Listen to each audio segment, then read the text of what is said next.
Una iglesia profética, una iglesia que entiende los tiempos que vive y la cercanía de la presencia y del regreso del Señor Jesús. Es una iglesia que tiene que existir desde hoy hasta que Él regrese para perfumar el ambiente donde Dios reina. No sé si alguien escuchó lo que yo acabo de decir. Lo voy a decir una vez más porque quizás no lo procesaste. Pero una iglesia profética, una iglesia que entiende el tiempo en el que vive. Una iglesia que sabe que el Señor está a punto de aparecer en la escena de este tiempo, de esta generación. Es una iglesia que vive hoy, mañana y siempre hasta el día de su venida para perfumar el ambiente donde Él reina. Ya van despertándose algunos, pero lo voy a decir una vez más. Tú y yo existimos hoy, mañana y hasta el último suspiro de nuestras vidas para provocar que el ambiente donde Dios reina sea perfumado con nuestras vidas. ¿Saben cuál es el ambiente donde Dios reina? Y sobre todo en tu vida, sobre todo en tu corazón. Así que cuando tú sales de aquí, no se terminó la responsabilidad de perfumar un ambiente. Con nuestra música, con nuestra canción, con nuestra oración o con nuestra disposición de exaltarlo a Él. No, tú sales hacia la sociedad, hacia la casa, hacia el lugar al que vas como un perfumista, como uno que prepara aromas agradables para Dios. El rey David escribió estas palabras. Salmo 40, versículos 1 y 2, dice: puse en el Señor toda mi esperanza. Gracias, hermano. Salmo 40, los primeros 2 versículos dice: puse en el Señor toda mi esperanza. Él se inclinó hacia mí y escuchó mi clamor. Y ahora viene la parte que más énfasis quiero que ustedes le pongan a esto. Me sacó de la fosa de la muerte. Alguien diga conmigo: me sacó de la fosa de la muerte, del lodo, del pantano. ¿De dónde te sacó Dios? Porque David no es el único que está hablando aquí. Él es un representativo de cada uno de nosotros. Él dice: yo estaba en una fosa de muerte, en el lodo hundiéndome, en el pantano a punto de morir, pero en lugar de hundirme y morir, Dios me sacó de ese lugar. Si alguien estaba casi muerto o muerto espiritualmente y ahora pasaste a vida, ¿puedes alabar a Dios en este lugar? Yo estaba en el foso de la muerte, en el lodo, en el pantano, y Dios me sacó. Pero ahora viene lo más poderoso, porque si Dios te sacara, ya fuera grande. Pero no solamente es que Dios lo sacó, dice David, es que también Dios lo puso en un lugar seguro. Escucha esto. Dice: Él me sacó del lodo, del pantano, de la fosa de la muerte, pero luego que me sacó, puso mis pies sobre una roca y me plantó en terreno firme. Aleluya. Alguien, si ustedes entienden el lenguaje espiritual de este salmista, ya deberían estar alabando a Dios, manos levantadas, porque él lo que está diciendo es que tú y yo íbamos camino abajo, pero porque Cristo entró en la escena de nuestras vidas, nosotros vamos camino al cielo. Nosotros nos estábamos hundiendo y estábamos muertos y hemos sido sacados de tinieblas a luz y de muerte a vida en Cristo Jesús. Dale un aplauso al Señor. Y cuando Él dice puso, di conmigo, puso. Cuando Él dice puso mis pies sobre una roca, está hablando de posición espiritual. Tu posición espiritual establece quién tú eres. Permíteme decirte 4 cosas que la posición que tenemos en la roca, que por cierto yo creo que cada uno de ustedes entendió espiritualmente hablando quién es la roca. Dice el apóstol Pablo, hablando de la roca que Moisés rompió y de la cual salió agua, dice a los corintios, y ellos bebían de la roca, la cual es Cristo. Escucha, cuando en Horeb con su vara golpeó Moisés y salió agua, la roca de Horeb era un representativo de Cristo. Pero cuando dice el salmista, Él puso mis pies sobre roca, la roca sobre los cuales fueron puestos los pies de David son una representación del Cristo que es nuestro fundamento. Dice 1 Corintios 3:11, y nadie puede poner otro fundamento, nadie puede poner otra roca sobre la cual nosotros pararnos y edificar, porque el fundamento de nuestra vida es Jesucristo. ¿Y qué pasa cuando tú y yo hemos puesto por la fe en Él nuestros pies en la roca? Lo primero es que nos convertimos en hijos. ¿Qué te da tu posición? Di conmigo, ser un hijo. Y eso habla de identidad. ¿Quién soy? Cuando Él me sacó del foso y me puso en la roca, no solamente es mi seguridad, no. Yo estoy seguro, sí, pero aparte de que estoy seguro, yo estoy en la roca porque ahora soy un hijo. Y mi identidad es que el Dios del universo ya no solamente es mi creador, ahora también es mi Padre. O alguien no entendió lo que yo acabé de decir. El Dios del universo será el creador de muchos billones de personas en el planeta, pero cada uno que confesó con su boca y creyó en su corazón que Jesucristo es el Señor, pasó no solamente de muerte a vida, sino de ser huérfano a ser hijo.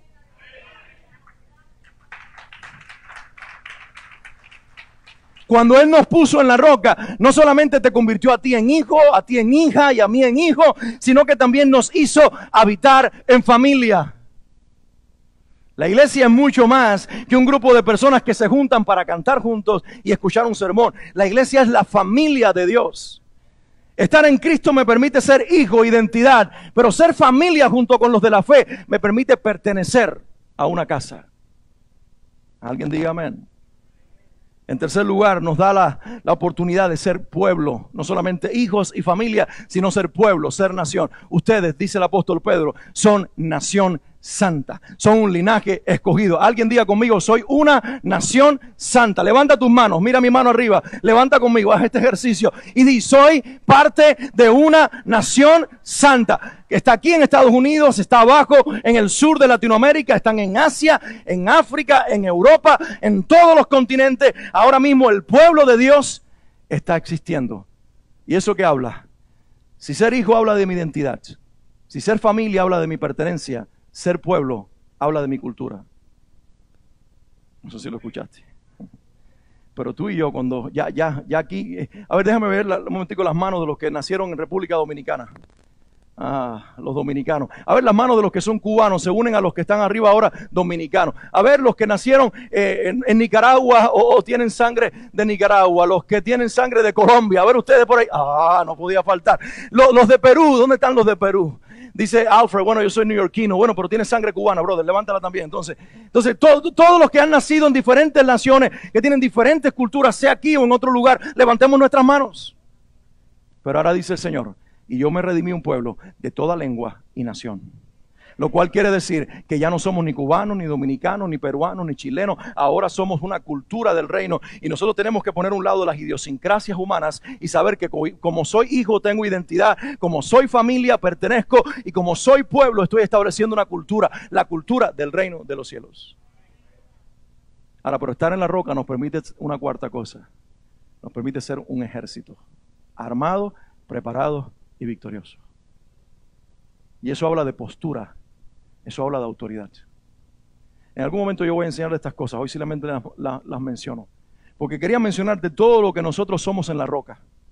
Somos hijos, somos familia, somos pueblo y somos un ejército. ¿Lo quieres decir conmigo?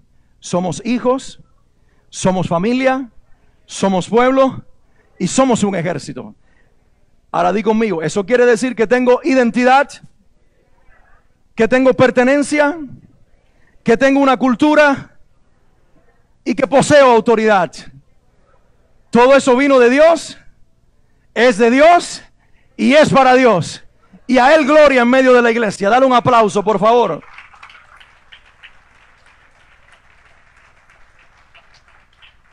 Pero por encima de todas estas cosas, cuando tú vienes a Cristo y te paras en Él como una roca segura, nos convertimos por encima de hijos, familia, pueblo y ejército. Escucha esto, nos convertimos en adoradores.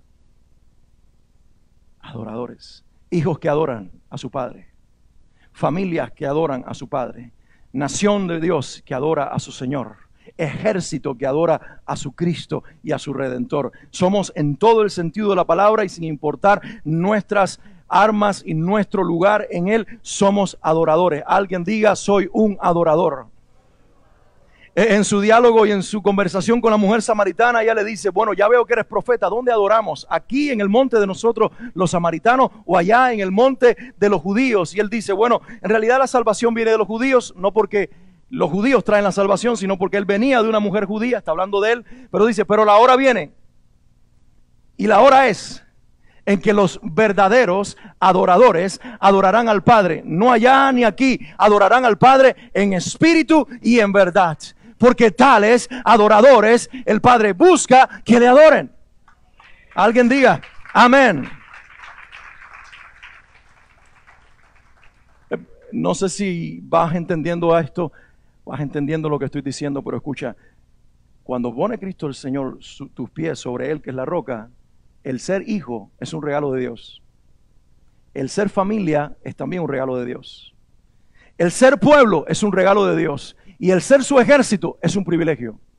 Pero el ser adorador es la respuesta voluntaria de nosotros cuando entendemos que el Padre está buscando adoradores.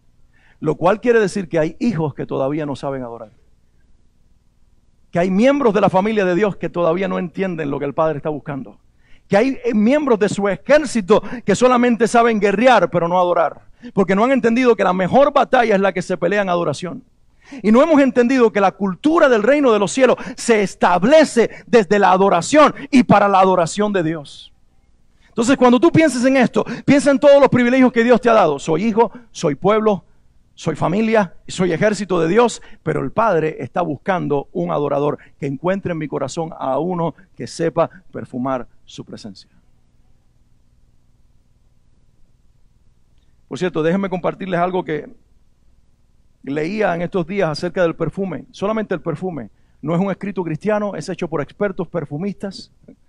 ¿A quienes les gusta perfumarse? A los demás no. Espero que bañarse sí, pero bueno. A ver, a mí me gusta el perfume. A mí me gusta oler bien. Entonces, si no me echo perfume, no huelo bien, aunque me bañe, ¿no? Entonces, Swally, por ejemplo, dice que a ella no le gusta perfumarse para dormir. Yo me echo perfume aunque vaya a dormir. Entonces, me gusta el perfume. Y mi hijo Isaac, ahora él echa el perfume, el de él o el mío, el que sea, menos el de la mamá, él se pone los perfumes de su papá. Él lo echa así al aire y luego camina. Y lo vuelve a echar y vuelve a caminar. Y luego me dice, huéleme. Está aprendiendo a darle valor al perfume. Miren esto, dice un escrito, como si se tratase de auténticas joyas, los perfumes siempre han ocupado un lugar privilegiado entre los artículos de belleza de hombres y mujeres. Por si alguno lo veía medio afeminado, los hombres nos ponemos perfumes. Dice, para hacer más agradable la vida de quien lo lleva y de con quienes se relaciona. El perfume no solamente, depende del olor, claro, no solamente le alegra la vida al que lo tiene, sino también al que lo huele. Es más, hay veces que uno no sabe que el perfume todavía huele y la gente te dice, ¿qué perfume traes? Y dice, no sé, me lo eché ayer, ¿no? Pero de esos que tal vez se quedan mucho tiempo. Dice, con el objetivo de encontrar las mejores fórmulas que respondan a los deseos y gustos del momento, los maestros perfumistas pasan muchas horas en los laboratorios buscando no solo conquistar con su fragancia o ser atractivos visualmente con un frasco seductor, sino también que su influencia llegue más allá. Y ahora viene lo interesante. Los expertos en psicología opinan que el uso de estas esencias aumenta la autoestima y favorece las relaciones sociales. Una persona, sea hombre o mujer, se perfuma para encontrarse bien consigo mismo, pero también con los demás. Es un elemento relevante de la personalidad. De ahí la gran oferta de perfumes que se adapta a todo tipo de gente con una proyección social mayor de lo que puede parecer a primera vista. Es decir, querramos aceptarlo o no, los perfumes se convirtieron en parte de la vida de la sociedad moderna y dice, aún desde tiempos antiguos, los antiguos tomaban las hierbas y las molían y de ellas generaban olor para ponerlo sobre sus cuerpos porque eso producía algo agradable en ellos y en los demás. Saben, nosotros, mucho de lo que hacemos es un reflejo de lo que el Creador puso en nosotros y de lo que Él quiere recibir de nosotros. Así que si es importante para ti oler bien y que tu cuerpo huela bien y ponerte un rico perfume de acuerdo a tu gusto, porque no todos tenemos los mismos gustos. Y si te gusta que las personas te celebren por el perfume que traes, quiero invitarte en esta mañana a pensar que hay algo mucho más superior y mucho más grande. Y es que nosotros pongamos todo nuestro enfoque en que de alguna manera nuestra vida se convierta en una que produzca un perfume o aroma agradable para Dios. Y ahora viene la enseñanza de hoy. Quiero que ustedes escuchen estos pasajes que voy a leer. El primero habla de nuestro Señor Jesucristo, Efesios 5:2. No es la base de lo que voy a enseñar, pero lo quiero mencionar solamente. Efesios 5:2, anótalo, yo lo leo. Dice, así como también Cristo nos amó y se dio a sí mismo por nosotros. ¿Qué hizo Cristo? Di conmigo, me amó. Nos amó. Y no solamente nos amó, sino que se dio por nosotros. Pero ahora viene lo grande, dice, se dio por nosotros y también como ofrenda y sacrificio a Dios. ¿A quién se dio como ofrenda? ¿A quién se dio como sacrificio? Al Padre Dios. Y ahora viene lo precioso del texto, dice, se dio como un aroma fragante para su Padre. Se dio como un aroma fragante para su Padre. Quiere decir que los romanos veían un hombre sacrificado, los judíos a uno derrotado, pero el Padre lo que olía era el perfume del sacrificio de su Hijo Jesucristo. Si entendiste, aplaude con Swanley. Para los judíos era derrota y victoria sobre aquel que lo consideraban su enemigo. Para los romanos, lástima porque un buen hombre estaba muriendo. Pero para el cielo era perfume, porque al fin uno había derrotado al diablo en la cruz y obtenido la victoria. ¡Aleluya! Entonces, si tú y yo fuimos llamados, escucha esto. La Biblia nos enseña en Colosenses capítulo 1 que Cristo es la imagen del Padre. Pero nos enseña en Efesios capítulo 2, 8, 9 y 10 que tú y yo somos la imagen del Hijo. Oh, no sé si me entendieron. Colosenses 1:15, Él es la imagen del Padre. Efesios 2, 8 y 9, nosotros somos la imagen del Hijo. Quiere decir que si el Hijo perfuma la presencia del Padre, nosotros perfumamos la presencia del Hijo y del Padre y del Espíritu Santo para la gloria de Dios. Vamos a ir a Génesis, donde hoy basamos nuestra enseñanza. Génesis capítulo 8, versículos 18 al 21. Noé está saliendo del arca. El diluvio pasó, las aguas regresaron a su nivel. La tierra está seca. Génesis 8. Génesis capítulo 8. Si quieren yo lo leo, ustedes después lo leen en sus casas. Dice el versículo, lo leo en la versión internacional. Salieron pues del arca Noé y sus hijos. Frank, ¿me pueden quitar la pantalla? Poner simplemente el logo de iglesia porque no estoy anunciando nada ahora. Gracias. Leo el pasaje, dice, salieron pues del arca Noé y sus hijos, su esposa y sus nueras. Salieron también todos los animales, el ganado, las aves y todos los reptiles que se mueven sobre la tierra, cada uno según su especie. Luego Noé construyó un altar al Señor y sobre ese altar ofreció como holocausto animales puros y aves puras. Yo pregunto, les voy a hacer una pregunta.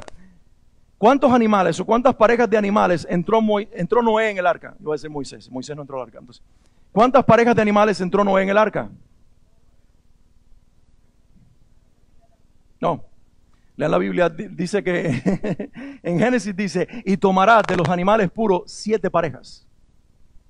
Y tomarás de los animales impuros 2 parejas. Es decir, los puros que eran para el sacrificio, de ellos tomarás 7 parejas. Ahora escucha esto. Luego Noé construyó un altar al Señor. Sobre ese altar ofreció como holocausto animales puros. ¿Cuántas parejas de animales puros había? 7. Dice, de aves también puras. Cuando el Señor percibió el grato aroma, se dijo a sí mismo, aunque las intenciones del ser humano son perversas desde su juventud, nunca más volveré a maldecir la tierra por culpa suya. Tampoco volveré a destruir a todos los seres vivientes como acabo de hacerlo. Noé es el prototipo que hoy vamos a usar porque es uno de los primeros en la Biblia que entiende su lugar como perfumista delante de la presencia de Dios. Es uno de los primeros que desde el Génesis vemos que entendió el poder de perfumar el lugar donde Dios reina. Leo una vez más la declaración. Él tomó de los animales puros, tomó una especie. Quiere decir que si había 7, ahora se iba a quedar con 6, porque él entendió que la 7ª pareja de animales puros le pertenecía a Dios. Él entendió que Dios intencionalmente le había dicho 7 parejas, porque la 7ª al salir del arca era para Dios. Y dice que cuando él hizo esto, el Señor percibió lo que había hecho Noé como un grato aroma, como un grato perfume. Alguien diga conmigo, un grato perfume. Ahora lo interesante es, lo importante que tenemos que tener en cuenta hoy es que Noé no perfumó la presencia de Dios solamente en aquel momento. Noé comenzó a preparar el perfume para Dios poco antes de 100 años, cuando Dios le dio la orden de construir el arca. Y vamos a ver ciertas características en la vida de Noé, que son, vamos a decirlo de alguna manera, los ingredientes de aquel perfume que termina derramándose en Génesis 8 cuando sale del arca. Pero ese perfume que él derrama en sacrificio comenzó 100 años antes con un hombre que tenía un corazón preparado para Dios. Quiero decirte que tú tienes que tomar con mucha importancia lo que yo te voy a decir, porque cada una de tus acciones puede ser un ingrediente para que finalmente tu vida al cierre de tus días sobre la tierra sean un perfume para Dios. La primera cosa que Moisés, y sigo con Moisés, Padre Santo, ¿tú quieres que hable de Moisés? Lo primero que Noé decidió hacer fue ser diferente. Diga conmigo, ser diferente. Diga toda la iglesia, ser diferente. La Biblia dice en Génesis 6:9, te leo esto, esta es la historia de Noé. Noé era un hombre justo y honrado entre su gente, siempre anduvo fielmente con Dios. Y en estas palabras nosotros nos damos cuenta que lo que Dios está describiendo de este hombre es que él era diferente a los demás, porque cuando tú lees los versículos anteriores, su generación se describe totalmente diferente. Di conmigo otra vez más, Noé decidió ser diferente. Ahora escucha esto, Noé no decide ser diferente para ser controversial. Porque tú sabes que hay gente que dice, voy a irle la contraria a los demás. Si todos le van al Barcelona, yo le voy a ir al Real Madrid. ¿Sabes? Hay gente que tiene ese problema, ¿no? Otros dicen, yo le voy no iba a decir Miami Heat, pero esa gente ya no gana hace mucho rato. Yo le voy a los Warriors de allá de San Francisco. Yo entonces le voy a ir al equipo contrario. Hay gente que te va a la contraria porque quiere. Pero Noé no decide ser diferente porque quería irle a la contraria a la gente. No, Noé decide ser diferente porque en su generación toda la gente estaba de espaldas a Dios. Pero él decidió como cabeza de familia que él y su casa iban a ser los únicos que iban a vivir para Dios. Yo no sé si tú entiendes la diferencia. Pero no es lo mismo ser partícipe de un equipo de fútbol, de béisbol, de básquetbol, de lo que sea, o irle a la contraria a la gente en la vestimenta, en los gustos, solamente para tú estar del bando de los distintos. No es eso. Noé no quiere ser del bando de los distintos. Noé simplemente quiere ser un hombre para Dios. Te leo la Biblia una vez más, Génesis 6:9. Esta es la historia de Noé. Noé era un hombre justo. Era un hombre justo. Alguien diga conmigo, un hombre justo. En una época donde la gente no lo era, no era un hombre justo y honrado en medio de su generación. Siempre anduvo fiel con Dios. Iglesia, como nunca antes, se nos demanda a nosotros ser diferentes. Hoy, como en los días de Noé, la gente no tiene en cuenta a Dios. La gente vive para el placer. Nuestra generación está buscando no satisfacer el deseo de Dios, sino el propio. Pero Dios está demandando en este lugar, en esta mañana, gente que active su corazón, como orábamos cuando cantábamos en esta mañana, y digan, Señor, yo voy a hacer algo. Mientras el mundo te da las espaldas, yo te voy a dar la cara. Mientras la gente camina en sentido contrario a tu voluntad, yo voy a preguntarte, ¿dónde tú te estás moviendo? Y yo me voy a mover. ¿Alguien está entendiendo lo que yo estoy predicando? Mientras la gente le llama a lo malo bueno y a lo bueno malo, yo te preguntaré a ti, Señor, ¿a qué tú le llamas bueno para llamarlo yo igual? ¿A qué tú le llamas malo para llamarlo yo igual? Ser diferente, no por el solo hecho de ser diferente porque por encima de todos me quiero parecer a mi Padre Celestial. ¿Sabe? Tenemos íconos, tenemos gente que admiramos, decimos, ay, yo soy fan de este cantante, está bien, fantástico, pero que por encima de tu cantante favorito, deportista favorito, político favorito, esté Cristo como el modelo y como la medida de lo que tú quieres alcanzar. Alguien déle un aplauso al Señor. Entonces Noé se despierta y se da cuenta de que él vive en una sociedad donde ya nadie alaba a Dios. Donde la gente dice, se casan, se dan en casamiento. Y no es que eso sea malo. Lo que la Biblia dice, cuando Jesús dice que cuando Él venga será como los días de Noé. ¿Se dan cuenta el paralelo? El paralelo entre la venida inminente de Jesús y Noé. Porque Noé es un prototipo de un hombre que vive en la última generación antes del diluvio. Y posiblemente tú y yo seamos la última generación antes de su segunda venida. Y Noé entonces entiende y dice, tengo dos alternativas. O me hago parte del grupo, de la mayoría, o sencillamente soy señalado por todos y decido vivir para Dios. Y él escoge lo más difícil, lo segundo. Te pregunto, ¿lo vas a decidir tú? Porque es un reto en una sociedad que no quiere agradar a Dios, decidir vivir para Dios. En una sociedad que llama las cosas diferentes a como Dios las llama, es muy difícil comenzar a llamar las cosas por el nombre que Dios les da. Vivir como Dios demanda es muy diferente y es muy difícil cuando uno está tratando de vivirlo en una sociedad que ya no aplaude a Dios. Pero yo llamo en este día a los hijos que están en esta casa a que comiencen a usar el ingrediente de ser diferentes porque queremos ser como nuestro Padre para comenzar a prepararle el perfume a nuestro Dios. Alguien diga amén. Número 2, Noé decidió ser obediente. Alguien diga conmigo, obediente. Diga toda la iglesia, obediente. No solamente diferente, también obediente. Dice la palabra de Dios, constrúyete, le dijo el Señor a Noé, un arca de madera resinosa. Hazle compartimentos. Cada detalle es importante. Porque Moisés no fue, Noé. Por favor, alguien dígame que estoy hablando de Noé. A ver, dígame, pastor, es Noé. Que no es Moisés, que es Noé. A ver, dime, no es Moisés, dime. A ver si el subconsciente se despierta. Ok. Cuando el Señor le dice, toma esta madera, Él no toma otra madera. Porque algunos de nosotros, cuando Dios nos dice algo, decimos, bueno, de todas maneras, yo hice como Dios me dijo. No. Cuando Dios dice algo, tiene que ser al detalle. Dice, constrúyete un arca de madera resinosa, porque cuando tú estés 40 días con lluvia cayendo sobre ti, y cuando tengas que estar 150 días esperando que el agua baje, y luego que todo se disipe, tú necesitarás una madera que logre sostener toda esta humedad y no se pudra, para que tú puedas vivir dentro de ese lugar. Dios es sabio, Dios es inteligente, Dios no usa cualquier material, Dios usa lo que te hace falta para el momento. Constrúyete un arca de madera resinosa, hazle compartimentos. No lo dejes así abierto como que, bueno, aquí nos vamos a salvar. No, mijo, hazle un cuarto al león que no puede vivir con la cebra, se la va a comer. Cúbrelas con brea por dentro y por fuera para que no le entre agua. Y dice la Biblia, y Noé hizo todo según lo que Dios le había mandado. ¿Quieres decir conmigo esta frase? Y Noé hizo todo según lo que Dios le había mandado. El cielo está clamando. Dios anhela desde su trono ver una generación que no tratemos de convencer a Dios cómo se hacen las cosas. Que le digamos al Señor, Padre, ¿cuál es el diseño?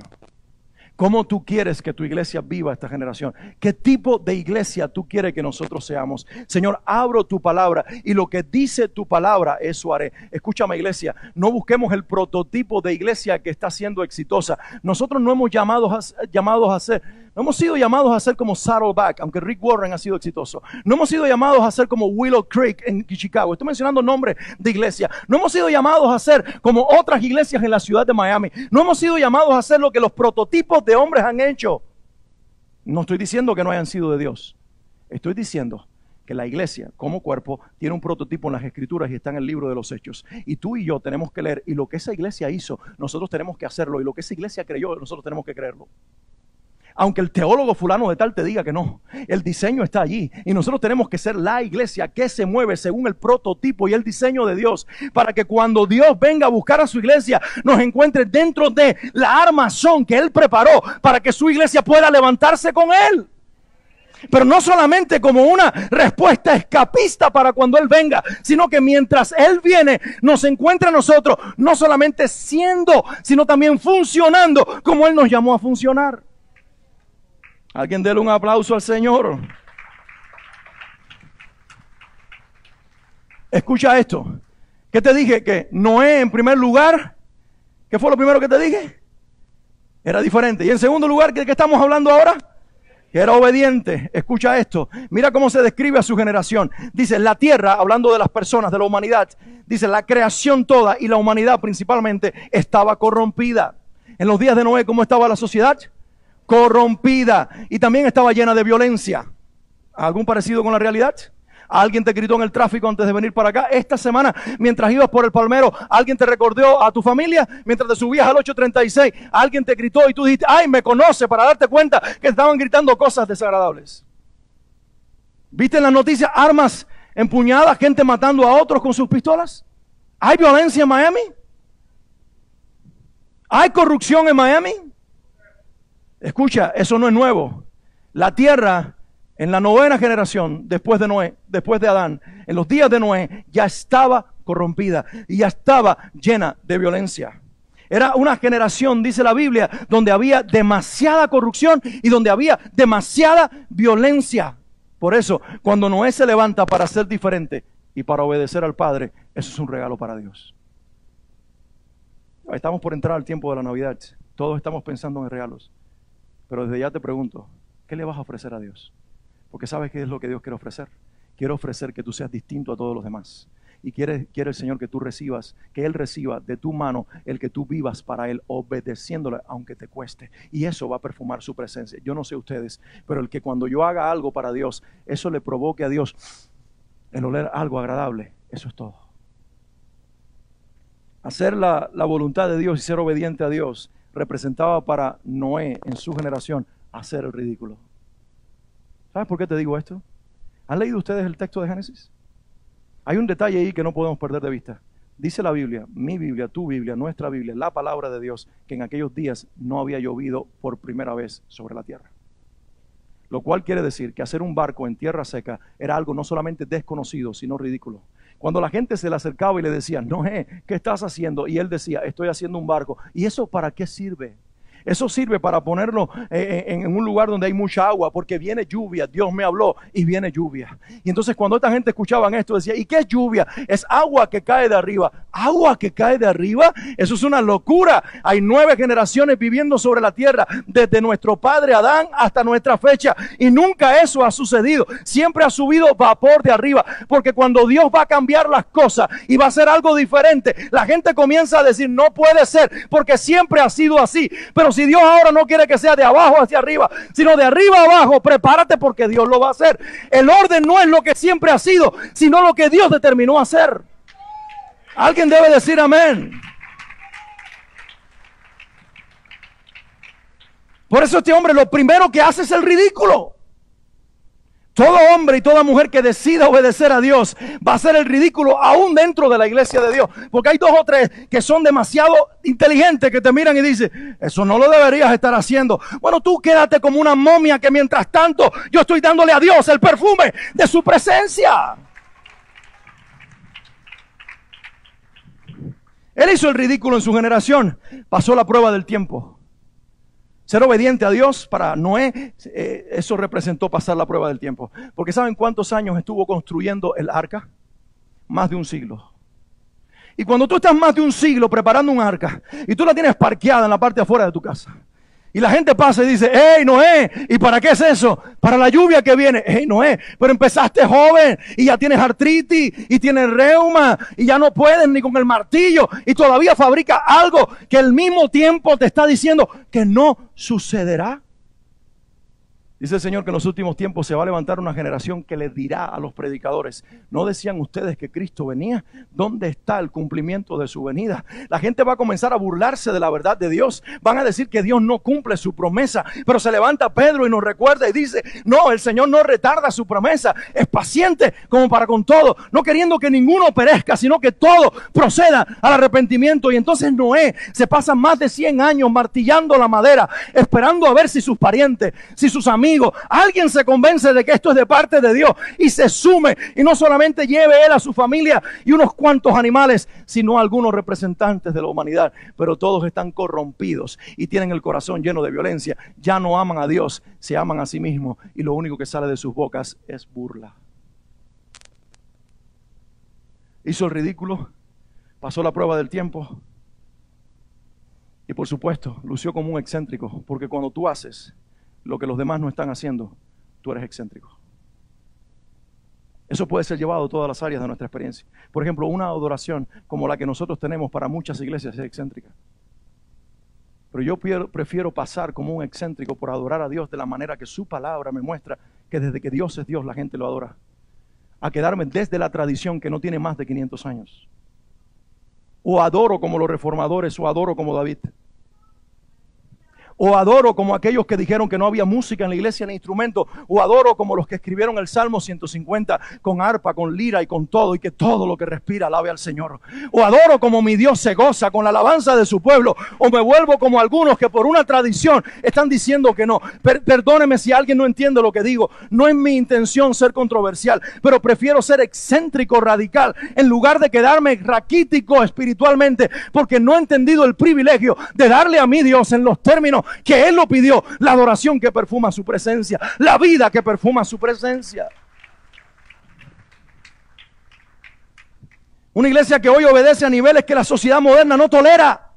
Es excéntrica, es radical, hace el ridículo, pasa la prueba del tiempo, la gente se burla de nosotros. E inclusive la iglesia aún mundana que ya no cree lo que nosotros creemos, que no cree en el matrimonio como Dios lo diseñó, que no cree en la familia como Dios lo diseñó. Cuando ve gente hablando de matrimonio, de hijos, de familia, de términos que son valores espirituales, se reirá y se burlará de nosotros. Pero nosotros no estamos para devolver burla, nosotros estamos para callar y con misericordia rogar a ver si se arrepiente. Él decidió ser diferente. Él decidió ser obediente. Por un tercer ingrediente de su perfume fue su paciencia. Noé decidió ser paciente. La Biblia dice que después que cayó el agua por 40 días, Génesis 8, 3 y 5, o 3 al 5, dice, poco a poco. Di conmigo, poco a poco. ¿De qué te habla eso? Tómate tu tiempo, siéntate a esperar, porque esto no va tan rápido como tú pensabas. Poco a poco las aguas se fueron retirando de la tierra. Cuando tú estás en un arca por 40 días y 40 noches y tu vecino es un león y el otro vecino es una cabra montés y el chivo está berreando toda la noche, ¡ve! ¡Ve! Y le responde el elefante con la trompa levantada, ¡uh! Y entonces se levanta el caballo en dos patas y aquello es una locura. ¿Ustedes se imaginan eso? Y de contra que tú estás en medio de ese ambiente por 40 días, tienes que esperar que poco a poco las aguas se vayan retirando de la tierra. Por eso él saca un ave y la lanza. A ver si ya se fue y regresa. Uy, regresó. No tuvo donde posarse. Pero dice, al cabo de 150 días, las aguas habían disminuido. No se habían ido, disminuido. El día 17 del mes séptimo, el arca se detuvo. Él entró en el mes segundo. Ya vamos por el mes séptimo. Dice, el agua se detuvo sobre las montañas de Ararat, donde se cree que hasta el día de hoy está reposando el arca. Todo comenzó en Mesopotamia, cerca de Babilonia, y terminó su barco en Turquía, en los montes Ararat. Si ustedes tuvieran la capacidad hoy de medir cuántos kilómetros, sabrán que esta gente no se quedó estática en un lugar así, sino que aquello iba moviéndose como un transatlántico en medio de un océano, desde una región a otra, cambiando de lugares de una manera impresionante. Dice, las aguas siguieron bajando, hasta que el primer día del mes décimo pudieron verse las cimas de las montañas. En total, sacando la cuenta, y los expertos también llegan a esta conclusión, Noé estuvo en el arca desde la primera gota de agua hasta salir de ella con su familia 370 días. Es decir, 1 año y 5 días. De acuerdo a nuestro cálculo, los judíos tienen un año de 360 días. El nuestro es de 365. De acuerdo al cálculo gregoriano, él pasó en aquel lugar 370 días, 1 año y 5 días. Mira, 1 año y 5 días en Hawái es una bendición, pero 1 año y 5 días con tu vecino el león queriéndote comer no es fácil. Y el mal olor, porque esa gente comía y luego devolvía lo que comía. Tú tienes que entender el ambiente de aquel lugar. Tú tienes que entender que la mujer le decía a Noé, que la gente está nadando afuera, se están hundiendo, pero nosotros estamos dentro. Nos estamos ahogando en este lugar. ¿Cuándo Dios te dijo que salemos? No, Dios me dijo que entrara, Él no me dijo cuándo iba a salir. Sí, porque Dios le dijo entra, pero nunca le dijo cuándo iba a salir. Y cuando Dios te habla a media, la gente comienza a preguntarte, ¿y qué Dios te dijo? No, Él me dijo hasta aquí, pero los otros no. ¿Y cómo es posible que tú no tengas la capacidad de escuchar? ¿Y tú por qué no escuchaste conmigo? Entonces este es un hombre paciente, y si algo perfuma la presencia de Dios, si algo es un ingrediente para que Dios reciba gloria, es la paciencia de los hijos de Dios. Dice el Señor que los días finales serán como los días de Noé, no solo por la característica de la generación, sino que la paciencia de Noé estará sobre los que esperan su venida. Quiere decir que si un don nos está dando Dios en esta época, es el don de la paciencia. Para convivir con gente que no queremos convivir. Y tú queriendo renunciar al trabajo en el que estás. Porque el jefe tiene cara, no sé, de hipopótamo. Hijo, te cambia para el otro trabajo y te espera un león. ¿No entiendes que estamos en una selva? Que la gente sin Dios te va a maltratar. Que la gente sin Dios te va a hablar mal. Que la gente sin Dios te va a traicionar. Que nosotros somos los que tenemos que ser diferentes. Y eso no quiere decir que no nos equivoquemos, mas cuando nos equivoquemos tenemos que levantar la mirada y actuar como hijos de Dios y cambiar los ambientes con nuestro público. No sé ni cómo hablar.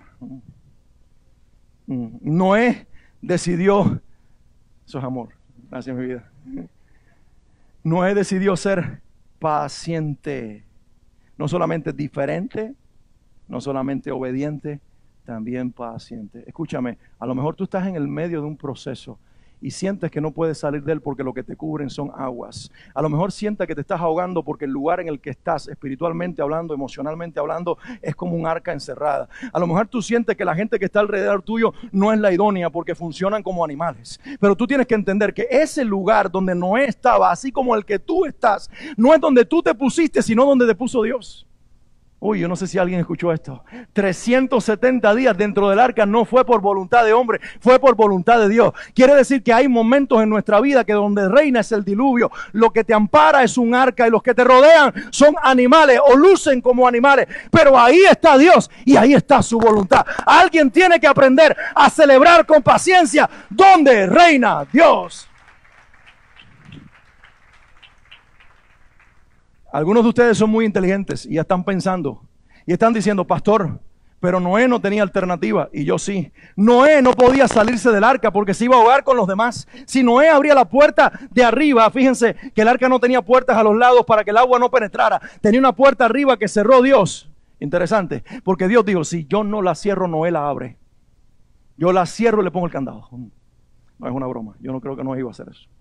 Pero la puerta arriba es una puerta inteligente. ¿Por qué? Porque donde único iba a quedar al descubierto era la parte superior del arca. Y ahí no iba a entrar el agua. Y tú dices, bueno, él no podía salir de aquel lugar. No tenía alternativa. Se iba a morir con los demás animales que quedaron afuera, con las personas que estaban muriendo. Él tenía que estar allí, sí. Tú puedes estar allí. El Noé tenía que estar allí, pero él decidió cuál actitud tener. ¿Tú me escuchaste?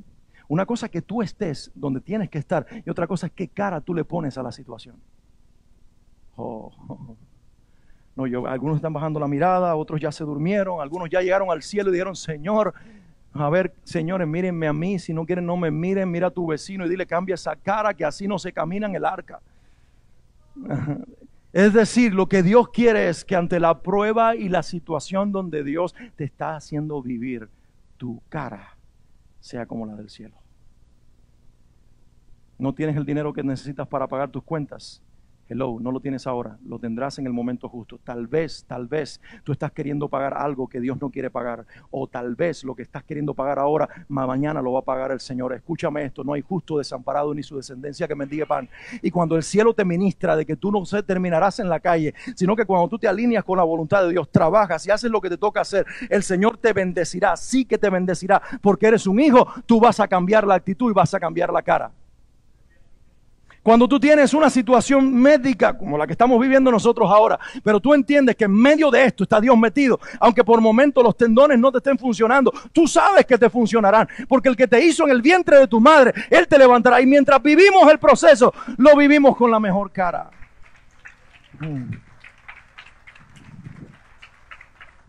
¿Sabes? Lo único que nos puede dar la paciencia, no quiero que te confundas, la paciencia no es algo que yo fabrico ni que compro en Sedano. La paciencia no viene en frascos pequeños que dice fabricado en USA, made in USA o tal vez made in China. No. La paciencia es un fruto del Espíritu Santo que genera Él en nuestras vidas en la medida que le digamos, no lo entiendo todo, no quiero todo lo que estoy viviendo, mas sé que tú eres el Rey de mi vida y tú reinas en todas mis circunstancias. Glorifícate, Señor. Di conmigo, diferente, obediente y paciente. Y lo cuarto es lo que leímos hace un momento atrás. Noé sale de las aguas y Noé decide dar una ofrenda de sacrificio a Dios. Este es el cuarto ingrediente de su perfume. Una ofrenda de sacrificio. Di conmigo, ofrenda de sacrificio. Escucha esto. Noé sale, su mujer está al lado de él, sus 3 hijos, sus nueras y detrás todos los animalitos que van saliendo. Dice, luego Noé, inmediatamente que sale, le construye un altar de piedra al Señor. Levanta un altar. Y los hijos se miran y la mujer se mira y dice, ¿qué está haciendo papá? Va a ser un asado, un barbecue. Hay fiesta, vamos a comer. Papá, no, hoy vamos a comer carne, ¿verdad? No, hijo. No, mujer. Hoy Dios va a recibir nuestra ofrenda de gratitud. Hoy vamos a sacrificarle a Dios antes que bendecirnos a nosotros mismos. Construyó un altar al Señor. Y sobre ese altar ofreció como holocausto animales. ¿Ven la S? Fue más de uno. Animales puros y aves puras. Conociendo el corazón de los hombres de Dios, si había 7 parejas de animales puros, una de cada una de estas parejas tomó para sacrificárselas al Señor, seguramente Noé, porque él había entendido que la tapa del pomo, o mejor dicho, lo que destapaba el pomo del perfume para producir el olor grato al Señor, era que él tomara un sacrificio y lo ofrendara a Dios. ¿Por qué un sacrificio? Porque cuando los animales, que eran miles sobre la tierra ya, están todos muertos, y tú ves que toda la tierra está cubierta de muerte, de desolación, y solamente tú tienes 7 parejas de animales, y tienes la responsabilidad de que estos se reproduzcan y vuelvan a llenar la tierra, y tú no sabes si aún mientras tú estás vivo eso suceda, y te va a quedar suficiente carne para alimentar a ti y a tu familia. Lo menos que tú piensas es en ofrendarle a Dios. Y es lo mismo que te sucede a ti hoy en nuestros días, cuando tú miras tu cheque y tú dices, pero si yo le doy a Dios, no pago esto, y si yo le doy a Dios, no pago aquello, y si yo le doy a Dios. Pero los Noé no están mirando lo que ellos tienen que hacer, los Noé están mirando al Dios que se lo dio. Los Noé están mirando al Señor, y los Noé tienen un corazón para Dios. Y este hombre no está ofrendando de lo que le sobra, este hombre está ofrendando de lo que le falta. Porque él está entendiendo que las 7 parejas de cada animal puro le pertenecen a Dios, y todas las demás también. Así que cuando él da una de cada uno de ellos y quedan 6 para él, está sumamente agradecido porque él nunca tuvo nada. Escúchame, ¿qué tú tienes? ¿Qué tengo yo?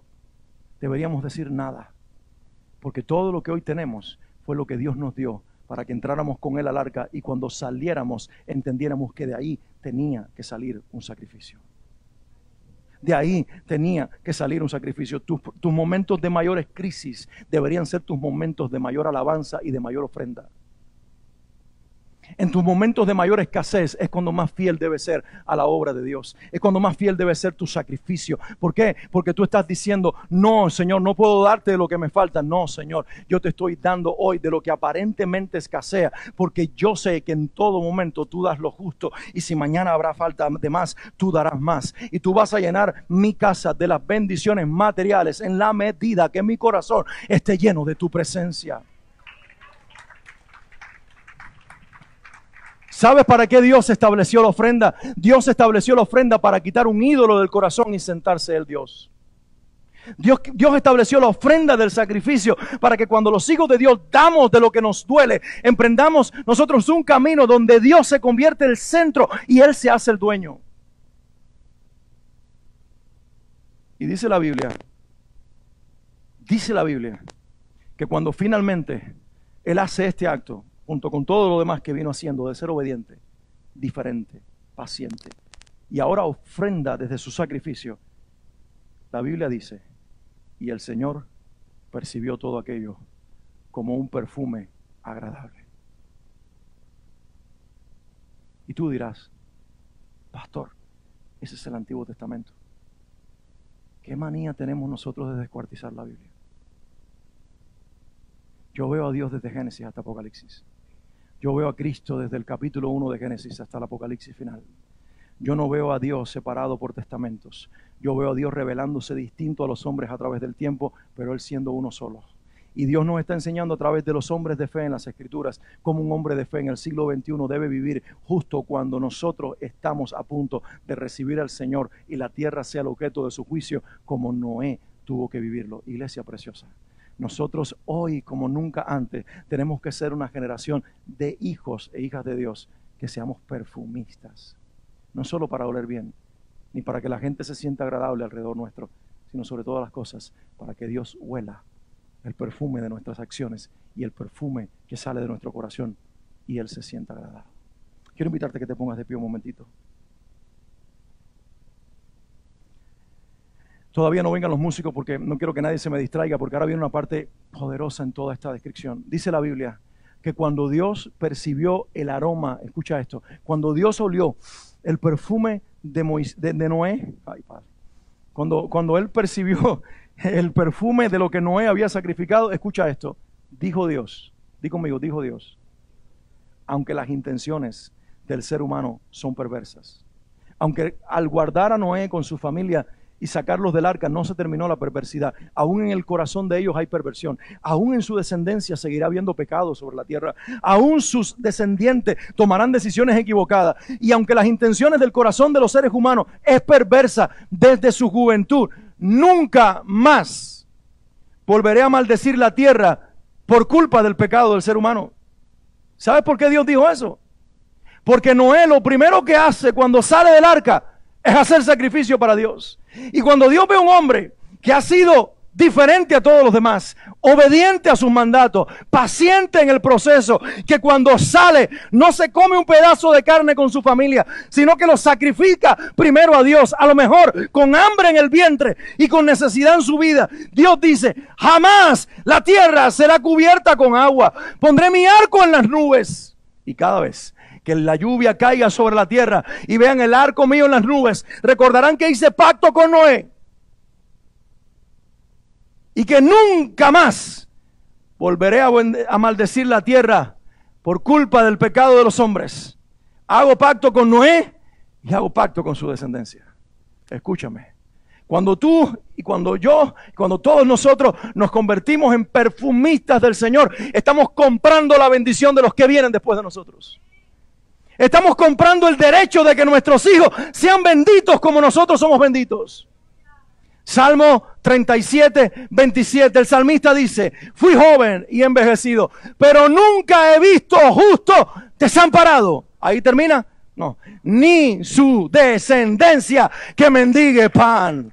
Oh, dale un aplauso al Señor. Dale un aplauso al Señor.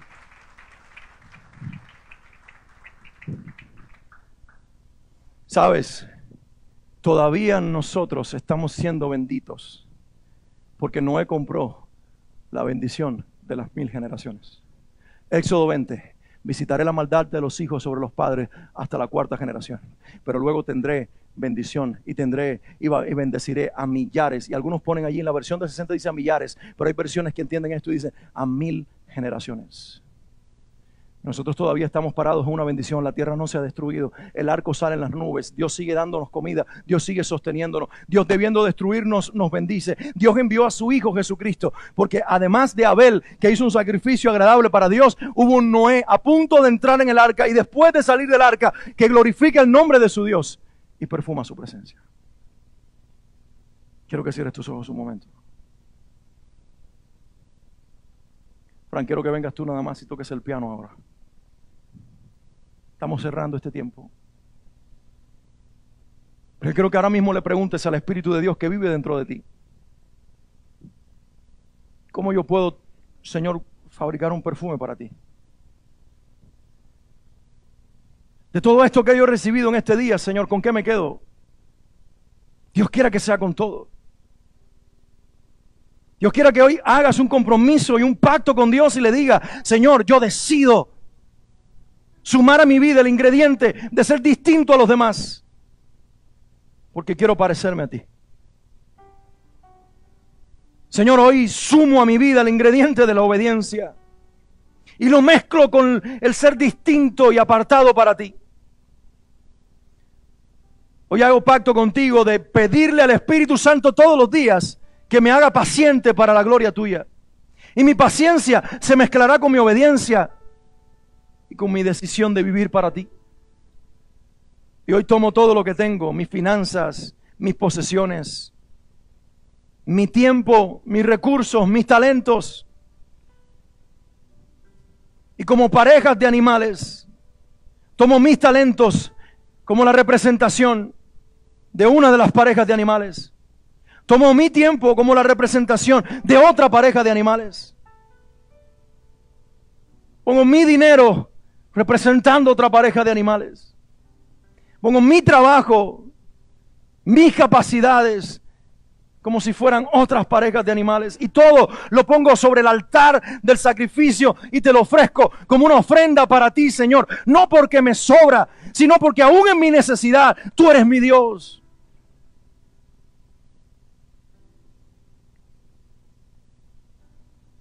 Y el hijo y la hija de Dios que producen ese perfume hacen que el aroma suba al cielo y que el Señor al olerlo diga: me agrada lo que me ofrecen. Y no solamente voy a retener mi mano de maldecirlos a ellos, sino que a su casa y a su descendencia bendeciré por causa de lo que ofrecen. ¿Dónde están los hijos de Dios que hoy pasan aquí al frente y dicen: Señor, vengo en nombre mío y de mi casa, y hoy decido ser un maestro perfumista? Hoy decido ser una mujer y un hombre que producirá perfume para ti, Señor. Hoy me dedico y por el resto de mis días a preparar perfume para mi maestro, a perfumar la presencia del Señor. El lugar está abierto para que vengas aquí.